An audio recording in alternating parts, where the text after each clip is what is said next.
Hey guys finally পৌঁছে গিয়েছি Dumdum junction metro লাইনে। এসে দেখছি অনেক মানুষের ভিড়ও ছিল, আস্তে আস্তে মানুষের ভিড়ও বাড়ছিল।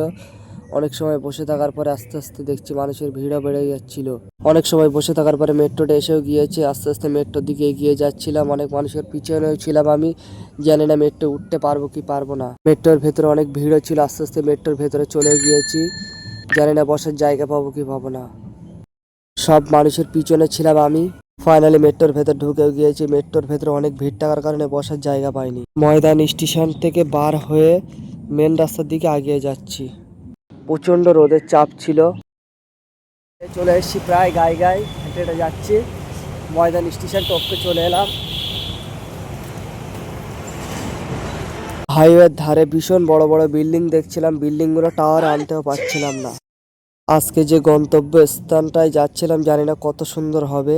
আস্তে আস্তে সামনের দিকে এগিয়েও যাচ্ছিলাম, অনেক মানুষও যাচ্ছিল। জায়গাটা দেখে তো মনে হচ্ছিল খুব সুন্দর হবে। জায়গাটা খুব সুন্দর জায়গা ছিল। আমি আস্তে আস্তে টিকিট কাউন্টারের দিকে এগিয়ে যাচ্ছিলাম। ওখানে গিয়ে আমি আর একটা ফ্রেন্ডের জন্য টিকিটও নিয়ে নিলাম। এখানে টিকিটের মূল্যটা একটু বেশি ছিল, কিছু করার ছিল না, এত দূর থেকে কষ্ট করে এসেছি। জায়গাটা যা শুনেছিলাম তার থেকে খুব সুন্দর জায়গা। শিয়াদের গির্জাটা খুব সুন্দর লাগছিল আমার কাছে, জানি না তোমাদের কেমন লাগ। জায়গাটা যতটা সুন্দর ছিল ভিডিওটা ততটা সুন্দর বানাতে পারিনি। আশা করছি পরের ভিডিওতে এছাড়া ভালো ভিডিও করব। যদি ভালো লেগে থাকে একটা লাইক করবে, চ্যানেলটা সাবস্ক্রাইব করবে। দেখা হচ্ছে নেক্সট ভিডিও।